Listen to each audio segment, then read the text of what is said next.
This episode is titled Growing Pains. It came out on February 28th, 1998. Written by Robert Goodman, story by Paul Dini and Robert Goodman, directed by Atsuko Tanaka, animation by TMS, and featuring Kevin Conroy as Batman, Mathew Valencia as Robin, who's joining us here today. How you doing, Matt? Fantastic. How are you guys? Great, thanks so much for coming back. We've also got Efra Zimbalist Jr. as Alfred, Bob Hastings as Commissioner Gordon, Francesca Marie Smith as Annie, Ron Perlman as Clayface, Matt Landers as gang leader, and John Rubino as gang member. And if you want to help us grow without the pain, then please subscribe to this podcast and like or leave a comment on this episode, as it helps us out a lot. All right, Matt, we're going to talk about this episode today in great detail, but before we do, I just want to list some honorable mentions here. TMS animated this episode. They previously produced many of the episodes of B-Test, such as Read My Lips, Two-Face Part 1, and Feet of Clay Part 2. The animation in this episode in particular, what did you think about it, Matthew? What was your thoughts when you saw it for the first time? No, animation was fantastic. I knew right away it was going to be one of my favorite episodes. There are a lot of, excellent action Robin shots. I know I showed you guys some of my collection last time, just privately, but most of my my animated cells are from this episode. The vast majority of them are. Yeah, it's. I knew it was going to be classic right away. It's fantastic. Absolutely. What did you think about it, Will? Brilliant, really, really great. Great. I like this redesign of Clayface. I think it looks very Jack Kirby, which I'm a big fan of. Just really well animated. So, which studio did you say did this one? TMS, Tokyo Movie Shinsha. And this is when TMS would start using their key animators as their directors as well. So they stopped storyboarding. The production team would, instead of storyboarding and sending it overseas, would just send the script and go, "Here you go, start animating." So director Atsuko Tanaka makes his DCAU debut in this episode. He will go on to direct the episode The Demon Within, as well as be a key animator for Batman Superman World's Finest and Batman Beyond Return of the Joker movie. He also directed 2 episodes of Cyber 6, plus was a key animator on Lupin III, Spirited Away, Green Lantern First Flight, The Boy and the Heron, and Princess Mononoke. Matthew, you're smiling over there. You look like you remember... The Demon Within as well, right? Demon Within, easily top 5, one of my favorite episodes of all time, and just some of the other credits that you were mentioning. That's what I wanted to do when he was one of my inspirations for wanting to be an animator growing up. Really? Right after Batman, I was like, I'm going to be an animator. I'm going to draw and star in my own cartoons. I'm going to be like Matt Stone and Trey Parker. I'm gonna be those guys. That's awesome. Life man. went a different way, but yeah, definitely one of the inspirations from my early career. Hell yeah. Story developer Paul Dini has been credited previously in our review of Joker's Favor, as well as also being a previous guest on this podcast, and writer Robert Goodman has been credited previously in our review of Double Talk. All right, let's get into some acting creds here. All returning voice actors have been credited in their first appearance on the show, such as Ron Perlman in Feet of Clay and Mathew Valencia in Sins of the Father, as well as being a previous guest on this podcast and returning today.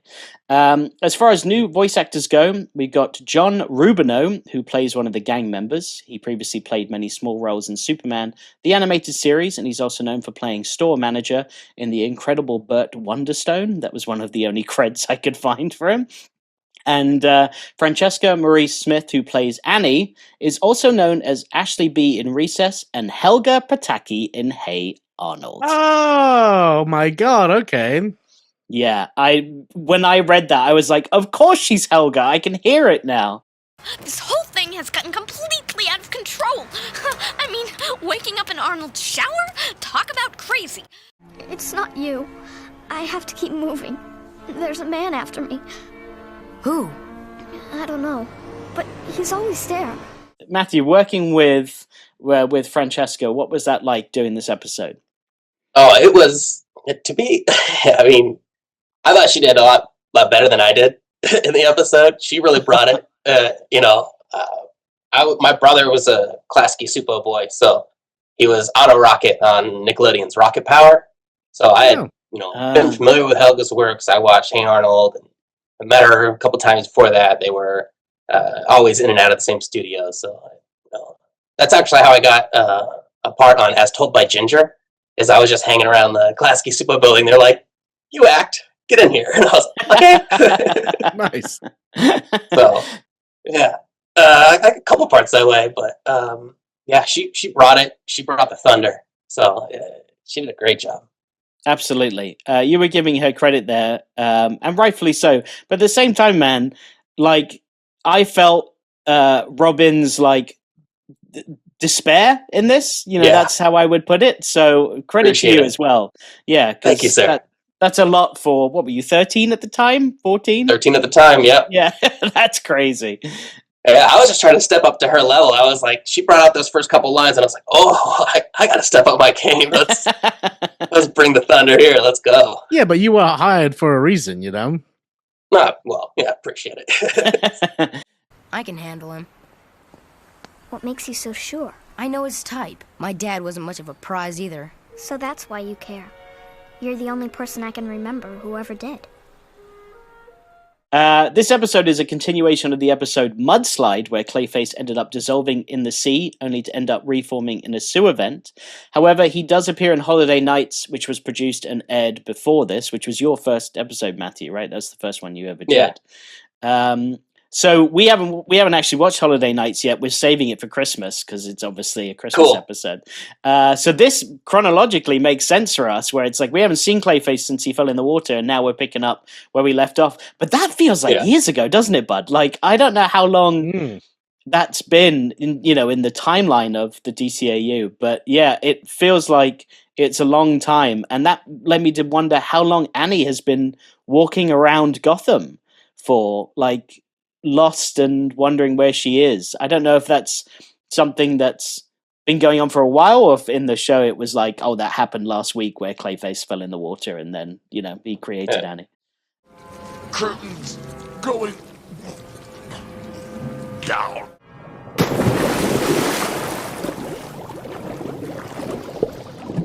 Clayface had washed out to sea. He couldn't hold his form anymore. He drifted near those pipes, and something in the chemicals made him whole again. But yeah, after we watch Holiday Nights, we won't see Clayface again until the Justice League episode The Secret Society, which is a long way from now. So, Ron Perlman, Matthew, what was that like working with him on this episode? Well, it was awesome because my mom was actually a really big fan of Ron Perlman, and to have her be like kind of the reason that I got into acting, and she made so much, spent so much time and effort bringing me and my brother to auditions, movie sets, all the time, 24/7. We were everywhere, and to go to the Holiday Nights episode, it was our first time. The whole cast was there, and I was the first one in. Well, actually, it was Paul Dini and Bruce Timm were the first ones in, and Andrea brought me to the room, introduced me to them, sat me down, and the second person to walk in was Mark Hamill. And so I started geeking out, and I grabbed my mom's shirt. I'm like, Mom, it's Luke Skywalker. She's like, all right, well, let's calm down. Let's see who he plays. And they were busy interacting. Just a kid in the corner. And like the third person to walk in was Ron Perlman, and my mom grabbed my shirt and was like, oh my God, Matthew, it's Ron Perlman. So to have an episode that's centric around him as the main villain, just knowing his work from other things. Our big thing was we watched Beauty and the Beast when he was the Beast, and the live action one where he was in the sewers. I think it was in New York or something. I was 10, 9 when we were watching that. Right. And to have her be there, kind of meet Ron. He's so cool, calm, and collected, man. He was very like stoic but friendly in a kind of a way. He's Ron Perlman, the person you think he is. I think is he's Hellboy. Actor. Yeah, he's great guy. Yeah, he's Clay from Sons of Anarchy, which is funny. Obviously, being Clayface, 100%. Yeah, he is Clayface, and I did miss Clayface, Bud. Did you miss him? I haven't seen him in a while, so to see him come back. Yeah. And like we were talking about the animation studio before, everything he did in this episode was amazing, and really like he's such a threat. Like when you see like that huge piece of brick like shoot down the wall, and like when they're walking away from them, I was like, those are two kids. Well, one kid, but I was like, you know, that's. I mean, murder. Yeah, Annie was real. She was real to me. Damn it. Yeah, damn it. Yeah, I just think I don't know. Has at this point has Tim Drake come across such a threat before, besides like gangsters and crazy folk? I don't know. Clayface.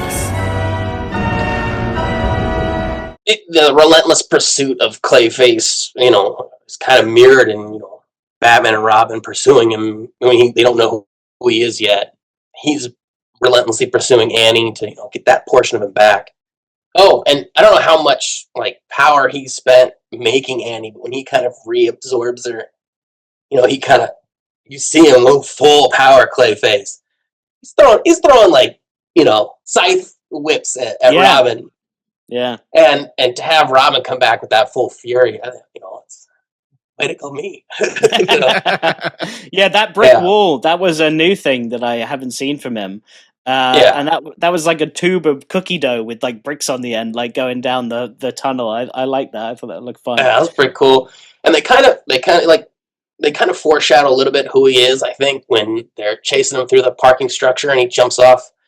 And he kind of, being an animator, you know, the squish and the stretch, you can see it, and you're like, oh, I know who Daddy is. Okay, let's talk about that for a second. Never did I think I would hear Batman, specifically Kevin Conroy, say the word Daddy, and that cracked me up. He says it to Alfred as well, and Alfred's like, yes, it's true. I am Daddy. I'm your father figure, but I'm also your daddy. That's right. Oh my God.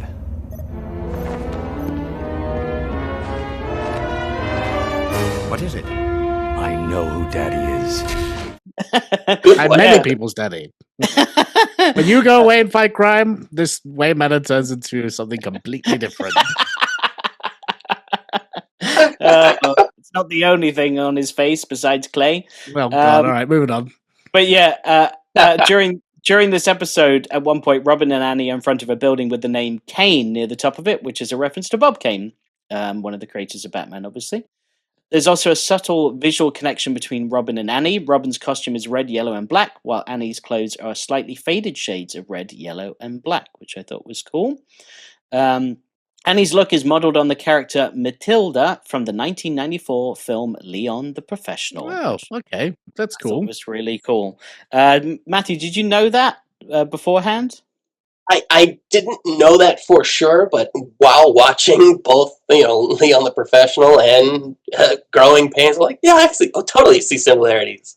Yeah, a little animated Natalie Portman right there. Yeah, it was. Yeah, if that's true, that must mean that Clayface saw that movie and was a big fan of her performance because he created Annie, right? So, like, obviously, he loved that movie.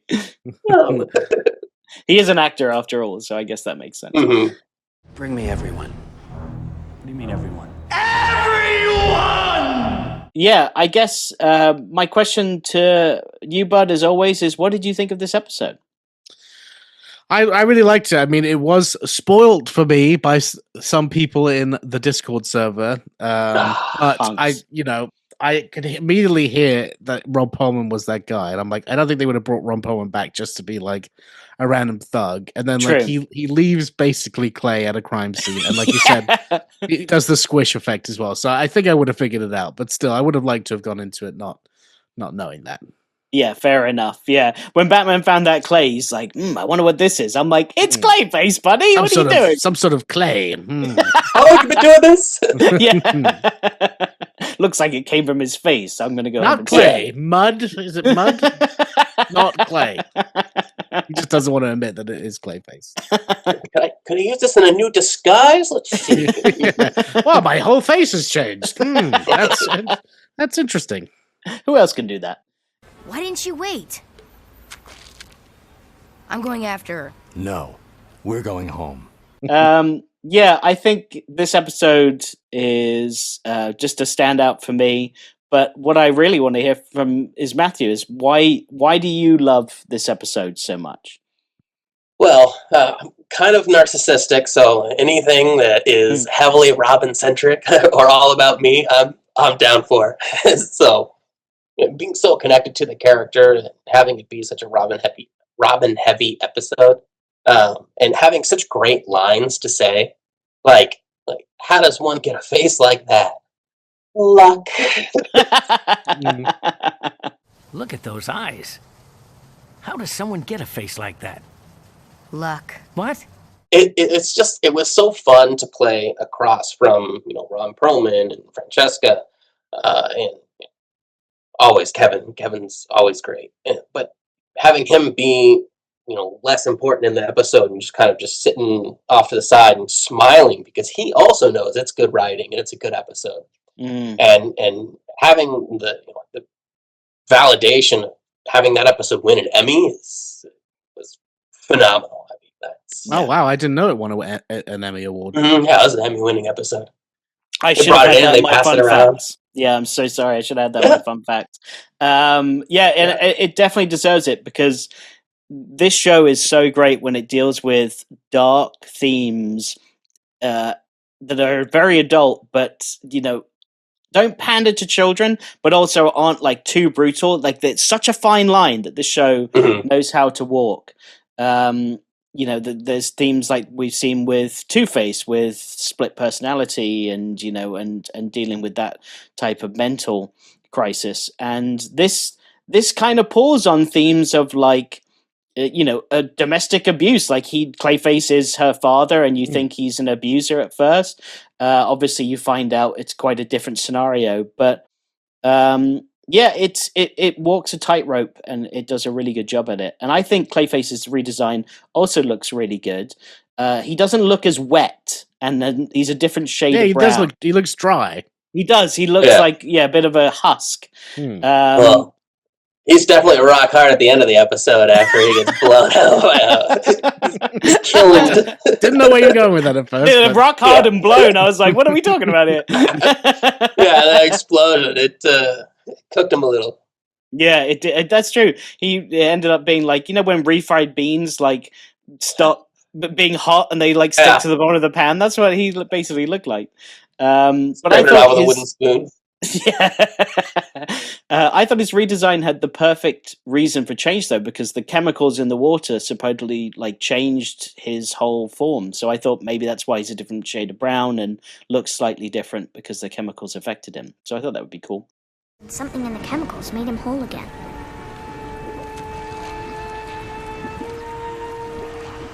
So yeah, Matt, with this episode, you talked about obviously Ron Perlman and everyone around. Is there like some of the lines you were talking about, like luck before? Are there any other sort of standout lines or scenes for this episode that you really enjoyed doing?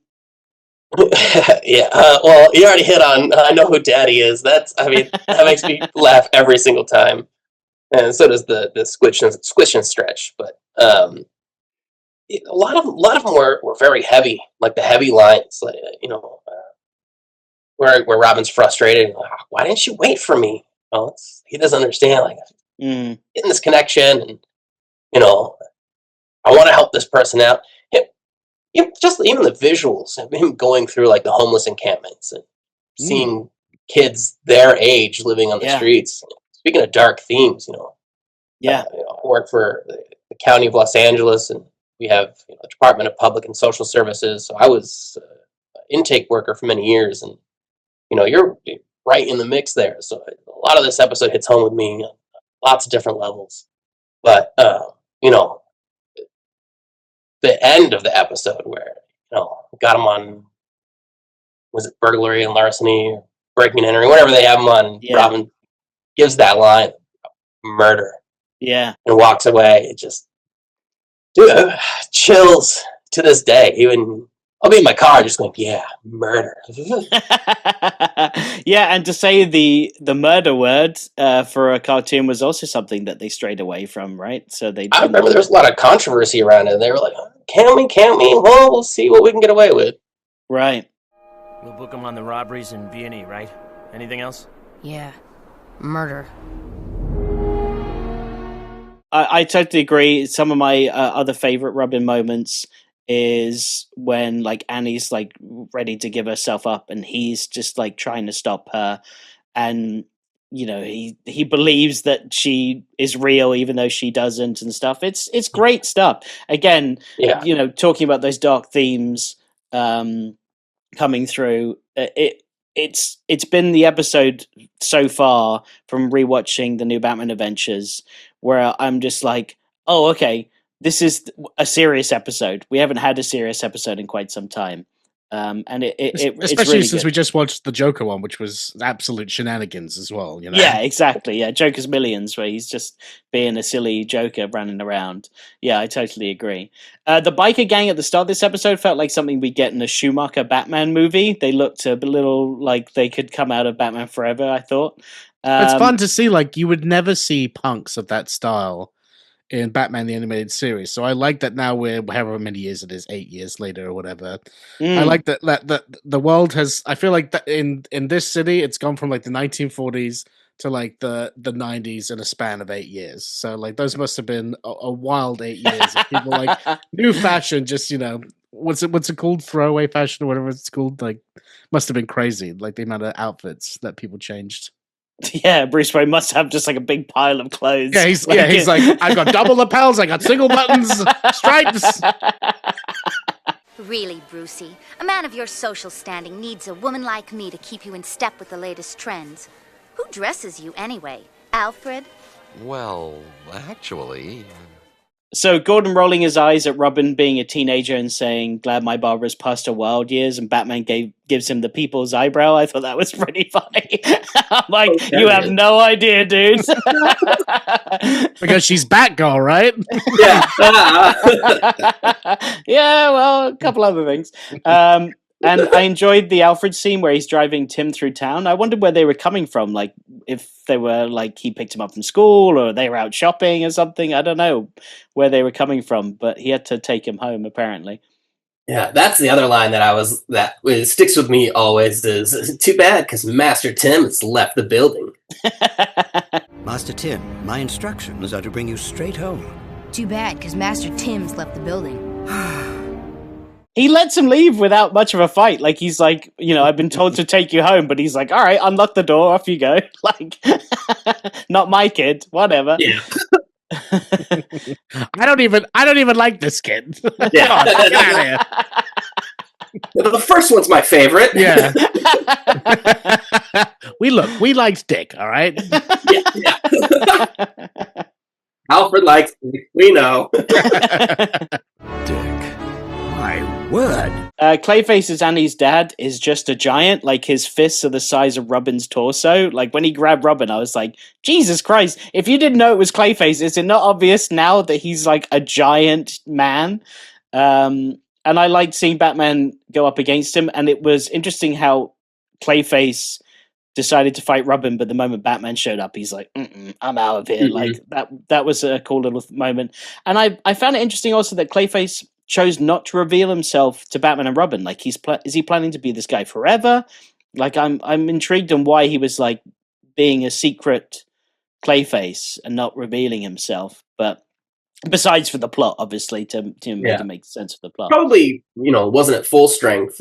Speaking of how long Annie's been out there, if it was like 2 days, you know, she's got a quick memory thing. Like, oh, what was I doing? I'm in here for a reason. Like Dory from Finding Nemo or something. Yeah. Or me from real life. Do I sometimes forget? Yeah. Where I put that thing? What? You're watching an episode, you're like, is that me? I don't remember doing that. Well, I can disassociate and just enjoy it as a fan too, and be like, this Robin character is really good.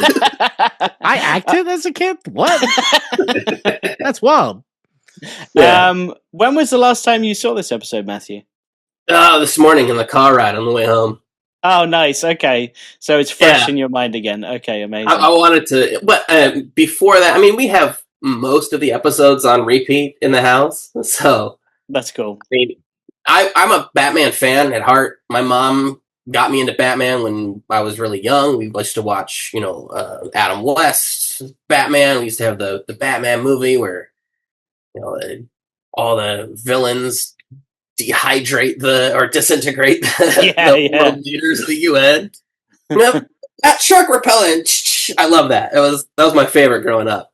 Yeah. And then, Batman the animated series. I would watch that as a kid. I would run home, after school and Batman's on, and comic books and figurines. I'm Batman to the core, and to have the opportunity and privilege to be a part of the show, and in no small way, I'm just eternally grateful for it.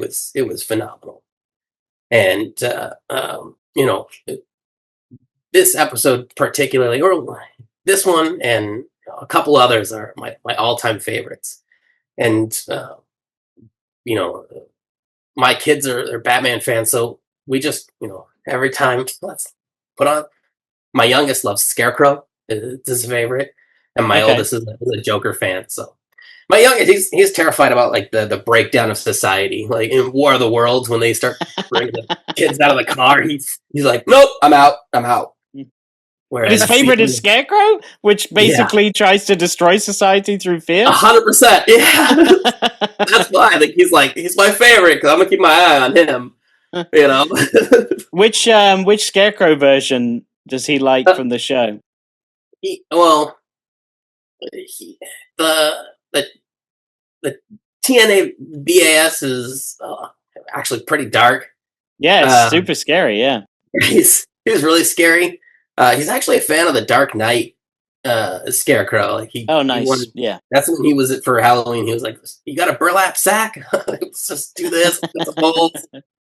He wanted a air, like a mist thing where he was like, that's awesome. Oh, that's cool. Yeah. So what was that? Just like Axe body spray or something? Yeah. I think they have like a little air spray. You need to freshen up.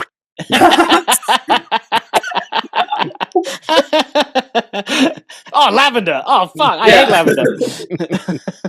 Scarecrow, if he worked at like the toilet at the club, just like, oh, thank you, nice scent.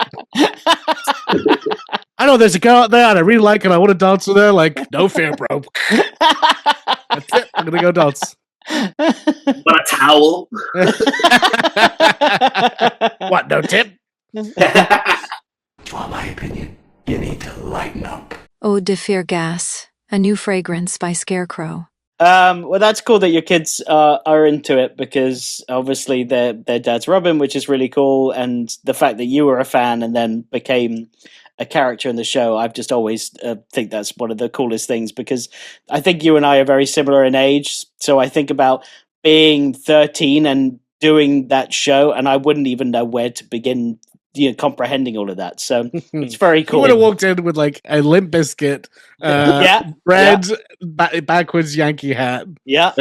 You would have been like, "Sup, just watched WrestleMania 2000." Like, yeah, ready to be Robin. That was you at the time. I was wearing a corn shirt and like, nice. A really big metal chain necklace. I know I had highlights in my hair. Amazing. Oh, that's amazing. What have we done? Let's all go back to it, huh? Let's all have our midlife crisis and look like we're back at Hot Topic. Let's go for it. Look at my big flared jeans. Yeah, there were those pajama trousers I remember everyone had. Not pajama, the parachute ones that were like ginormous. Yep. Yeah, there you go. Yeah, I don't think I would. I don't think I want to bring that back. that you can leave. I'm not tall, so like giant baggy pants on me just makes me look even shorter and wider. It's not a good look. But yeah, in this episode, going back to it, Robin walks around, like you were saying. He goes through the homeless hangouts to kind of see if he can find Annie, which is super dark to see. I did think it was a little weird when he was just kind of like staring at a bunch of kids in bed. I guess he was like, those kids are the same age as me. But if they woke up and saw him, I don't know what he would have done. Like, don't mind me. And he does a lot of walking in this episode. He walks around Gotham like quite a lot. So I guess that's just what he does in Gotham. Not a lot of tall buildings in that area, I guess. No, there's nothing to swing from. I thought it was funny to see a lighthouse in Gotham as well. Like, that's not something I would typically think to see in Gotham. I'm surprised Batman hasn't turned that into one of his hangouts or hideouts as well, like the Bat Lighthouse. I could shine the bat signal in the light going around. That'd be fun. We need you everywhere. That's only if there's a bat party, though. yeah. The bat disco ball drops down for that one. Yeah. But the light was higher. It was at the top of a tower or something. I think I know just the place. And Alfred says to Batman that Master Robin is right. He does treat him like a child. And I was thinking, yeah, because he is a child, right? Like, Batman looks at him like, yeah, bro, like, he's a child. That's why I treat him like one. Jumps out of moving vehicles and chases after little girls who are, potentially in danger. He's a dumb kid. Walking headfirst into some sewer pipes. Yeah, that's pretty dumb. Yeah. And Master Robin, any word? I have my eye on him. Ah, you still keep a tracer in his utility belt. He's right. You do treat him like a child. And there's a scene in which I love. It's probably the scene I love the most in this episode, where the Clayon Annie absorbs into her skin and she says, "I am Clayface." And that, like, just even now when I know it's coming, I'm always just like, oh, damn, that's just some good writing right there. Like, and animating, the way it's done, the way she's like looking down and holds up her hand. I love that scene a lot. Fantastic. Yeah. And talk about chill.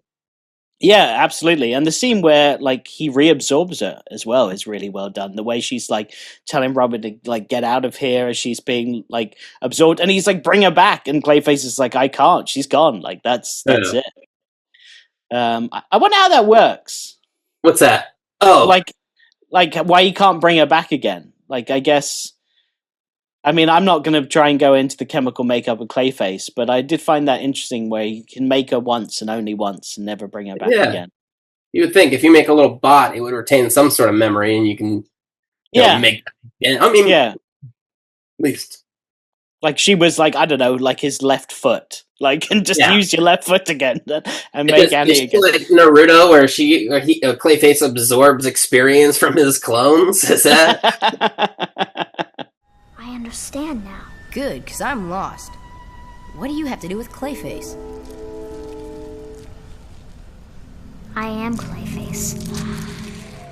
But I did like Clayface's hot tub prison tank at the end. Like, that's clearly bankrolled by Bruce Wayne. There's no way the police force could afford that. But did you notice that, Bud, when they were like wheeling Clayface out? He's in this like Bacta tank type thing. And it looked like a giant hot tub, like tube that they kept him in, which looked fun. I was wondering if the police were having a little splash in that before they had to go get Clayface. And yeah, so at the end, we obviously have Batman and Robin watching Clayface get taken away. And Batman says something that I think was more for the audience than Robin, which is sometimes there are no happy endings. I think he was kind of letting the kids that are watching know, like, hey, kids, this is not a happy ending. Like, Annie's gone and she wasn't real. No, it's more of him talking about him losing his parents, like sometimes there's that's true. Life. I think that's what he was trying to say there.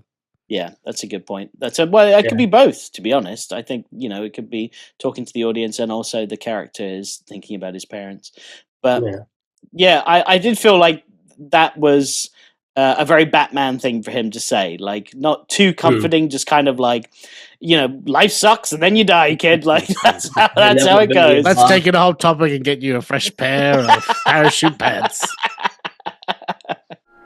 Sometimes there are no happy endings. We'll book him on the robberies in B&E, right? Anything else? Yeah. Murder.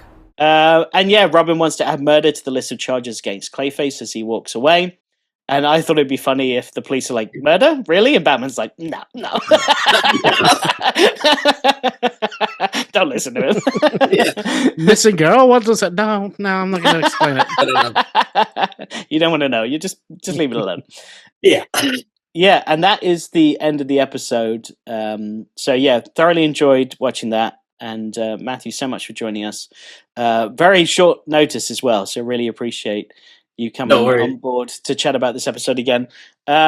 This is, you said, one of your favorite episodes. If you had to rank this out of the episodes that you did, Matthew, where would this rank? Is it at the number 1 spot, or is it in the top 3?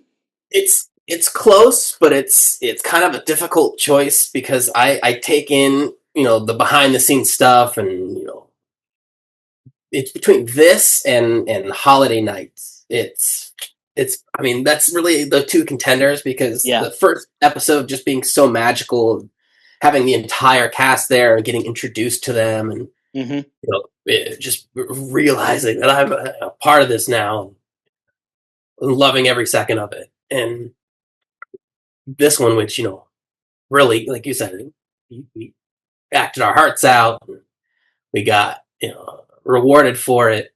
And it was such a satisfyingly dark episode, and I'm kind of a dark guy myself, so it's well, your Robin is quite dark. We've been talking about him on this show and how we really like him because he's very much of that time, like he is that kid that was in the 90s when we were talking about Hot Topic and all of that stuff like that, but he's just got a different attitude than Dick ever had, and he's got a very slight rebellious attitude as well, which is fitting for that era. Like when Batman is like, let's go home, and he's like, no, like and he's like, Batman's like, what, like, did you just fucking tell me no? So yeah, I really like that version, or your version of Robin. Appreciate it. I had a fun time playing it. And I'm glad. I'm so happy with what they did with the character, getting rid of the the green spandex and bringing in like actual pants, just solid Robin colors. I like it a lot. Yeah, absolutely. It was so much fun. Bring her back! I can't. She's gone. Robin, no. Well, Matthew, thank you so much for coming on the show again, man. When we do another episode, if there's anyone that you particularly want to talk about again, you're always welcome to come back and chat about it. Yeah, feel free. Give me a shout. If I'm available, I'll be here. Cool. Thanks, man. Thanks so much. Anytime, guys. Hope I haven't missed all the fun. All right. That was so cool to have Matthew back on to the show to chat about Growing Pains. It's been years since he's been on this show. I didn't realize it's been... Was he our first guest on the show, right? He was our first, voice actor guest on this show. Yeah, that's pretty cool. And he mentioned when we chatted him back in 2023 that this was his favorite episode. So I'm so glad we can make it work. And look at us now, baby. I mean, how many episodes are we in? Yeah, exactly. But yeah, it was really great to have him back on, and loved hearing some of the stories and some of his memories about that episode. So let's rank this episode, Bud. Out of 10, what would you rank this episode? I give it an 8.4 out of 10. Oh, yeah. I was around the same. I was an 8.6. I thought it was a really good episode. And yeah, would have ranked it higher if it wasn't spoiled for me. I know you're talking about. I'm not going to name them again on the podcast, but they know who they are, and they're going to have to live with it. They know. No. Okay, top 3 in our episodes right now listed are Never Fear, Cold Comfort, and Double Talk. Does this episode replace any of the episodes? I would say this deserves to now go in the top 3. So sorry, say the names of the episodes again. Never Fear, which is the Scarecrow episode. Cold Comfort, which is the Mr. Freeze episode, and Double Talk, which is obviously the Scarface episode. I would say this beats out the Scarecrow episode. I think so too. Yeah, I would say it was either Never Fear or Cold Comfort, but I think you're right. Never Fear is not as good as Cold Comfort. Yeah. So let's put Growing Pains. Yeah, and Cold Comfort, like I love it because it's the thing, and it's really fucked up and dark. Yeah, yeah, and this is fucked up and dark in a different way. And We I like fucked up and dark. Yeah, we do. We're 90s kids. Yeah, fucked up and dark, bro. Nice. And no fit check for this week. No one was wearing anything. Christ. Clayface can transform into whoever he wants, so it doesn't count as clothes. So no fit check. But next week, do you know what we're doing? Nope. Well, next week we are going to be reviewing Batman Superman World's Finest Movie live on YouTube November 30th, 8 p.m. next UK week. time. That's next week, baby. Yep. So live on YouTube November 30th, 8 p.m. UK time, 3 p.m. Eastern Standard Time in the US. And then it will be released on all podcast platforms on the 4th of December, which is a Thursday. So if you want to watch it live, come join us on Sunday, November 30th. But if you want to wait, which you can do, I guess, if you don't want to be a part of the episode, then it will be released on all the other podcast platforms after that. Yeah, if you want to be a fucking loser, not join in on the fun. So, yeah, join us next time. We'll be talking Batman Superman World's Finest Movie.